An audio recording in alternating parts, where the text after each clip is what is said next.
What's going on, guys? Today we are going to take the car for a little bit of a test drive. Last night I picked up the car and it handled really well, but I want to get on the highway. I actually want to get on the interstate 684 up here where the speed limit is 65 miles an hour and go about 75 miles an hour, get a feel for how the tires are. In my last video I talked about the yoke shaking a little bit going down the road at higher speeds. Tesla says it's because of feathering, but the actual reason is because of camber.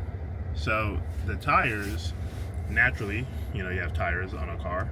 Well, Tesla tires kind of sit in a little bit and you get some wearing on the inside a lot quicker than the rest of the tire. So the tire doesn't wear evenly. So we're gonna go ahead, make sure we have good air in the tires, and then also make sure that there's no cording or any bad damage to the tires. Tesla did look at the tires, so I don't think I'm down to the cords yet, but eventually I will be. And I've looked online, there's all these different resolutions and solutions that kind of fix the camber. I'll go to a mechanic sometime in the next week or so and kind of try to get that figured out. But for now, we're gonna look under the car, make sure the tires look good, put air in the tires, go down the road and see what happens. All right, finished adding air to the tires, and we actually put some tire shine on the tires. The right rear tire took forever to get filled up because it was down to 37 psi, and I'm putting everything up to 43. But tire shine doesn't make the tires look a little better. All right, let's get on the road. Let's drive that 75 miles an hour, just see how the car handles. And of course, somewhere up there is an airplane. I'll try to zoom in for y'all later on.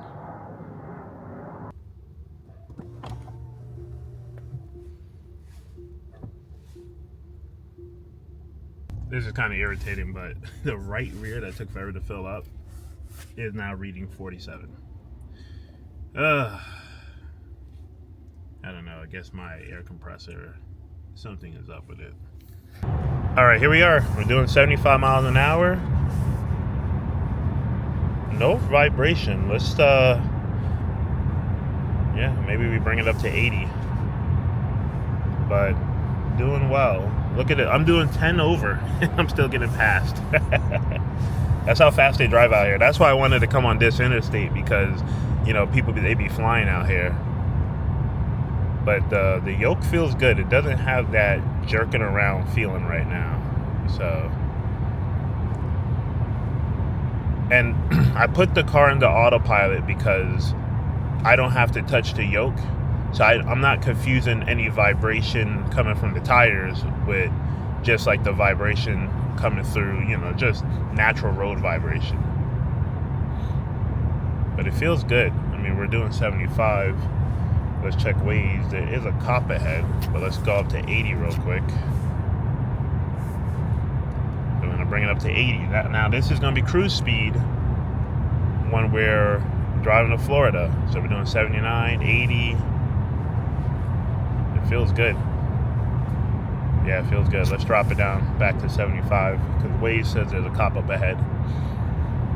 I don't know if he's sitting in the median or not.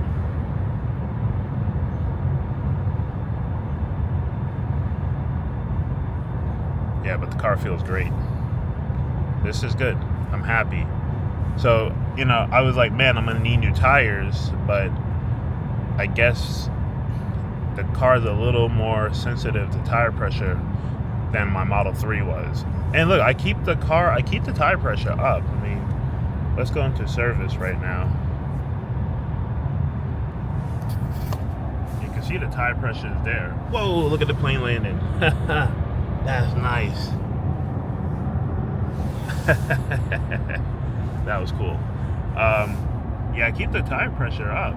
Now the right rear, I don't know what's the deal with the right rear or with my air compressor, why it was acting weird, but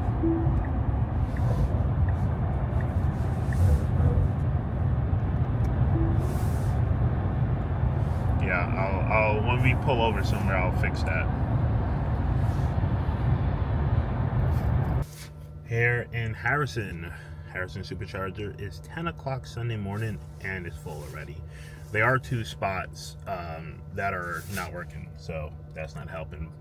But anyway, let's talk about the vibration issue. So I got the car up to 85 miles an hour at one point real quick. No vibration of the steering wheel, so that's good. This vibration issue has been around since we picked up the car. So we picked up the car like May 30th or something like that, like whatever day it fell on a Friday. And today is November 30th. So we've had this car 6 months now. This vibration issue has been around for 6 months, but I almost never see it because I don't drive at 75 often, because the speed limit in New York is 55, like in the New York City area. And sometimes, you know, here and there, you'll do 65, 70. I'm almost never on a road where the speed limit is 65. So I don't notice it often. But the first 2 times I brought it up to Tesla, they said that the wheel wasn't weighted properly, so they had to put some wheel weights on and all that stuff. I think this guy's like telling me to go charge over there or something. I don't know. But those 2 chargers are not working. Anyway, so now this time around, 10,000 miles with the car. Actually, I can tell you exactly how many miles. I think it's 10,603 miles with the car. It's you know, the vibration is coming back. Now maybe it's a tire pressure issue or something. It seems like that's what cured it. I did 85 for a little bit and it handled well. Doing 75, no problem. I actually really like this car. This car feels brand new again. It's not squeaking and creaking like. See, this is the thing with this camera. It like locks on. See how it keeps going back to my face? I wish I could turn that off like mid-vlog. Okay. So like kind of have your arm here and like you hit a bump and it would squeak like really bad. So something was broken down here. The steering wheel was rubbing against the trim. That was annoying. So there's all these little creaks and all these little issues that just bothered me. But now it's all fixed and we're good. And this Model 3 that's been wrapped is pulling out. A very nice looking Model 3.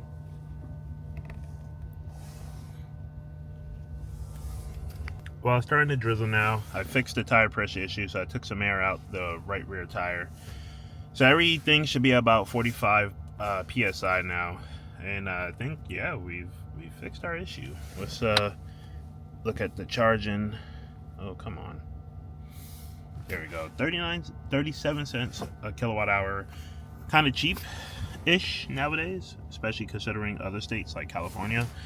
New York stuff could be expensive at times, but now we have, now it jumped up to 41 cents, but we locked in at 37 cents. This supercharger station has dynamic pricing now. So, you know, usually you come to the supercharger at night to save some money. Well, yeah, those days are over, because I've seen this at 41 cents a kilowatt hour in the middle of the night, and I think that's ridiculous.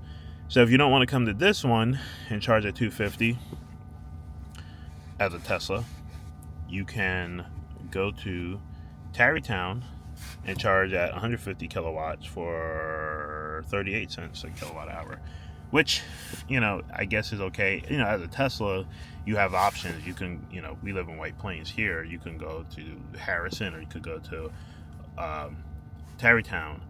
But if you're a CCS car and you don't want to charge at EA, because EA is ridiculously expensive, you're kind of forced to come here, and then there's a line.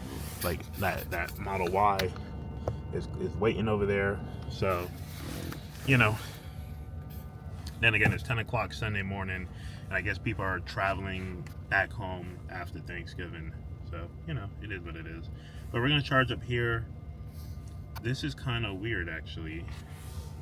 And let me go into the app and figure this out. But I'm only getting 164 kilowatts at 38%. Now, to be fair, it is cold outside. Maybe the battery isn't warm. But we should be like at 250 kilowatts right now, or 250-ish kilowatts. That's interesting. Okay, well, guess we'll just sit here and charge. I've noticed lately at full superchargers, they'll reduce the amount of energy that's being pushed out, and I think that's to help with pricing. Pretty much if you suck up too much electricity, they charge you more per kilowatt hour.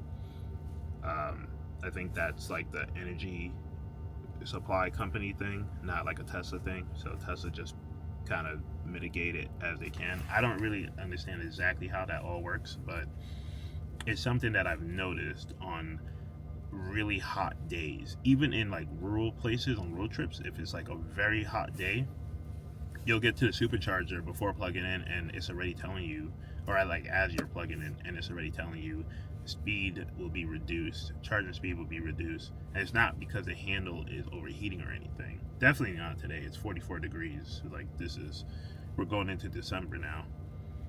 But anyway, I think that's it. I think we more or less have our tire issue figured out, or our steering wheel vibration issue figured out. But yeah, like the video if you like this one. Subscribe if you want to subscribe. Leave me a comment, and I will check you guys later.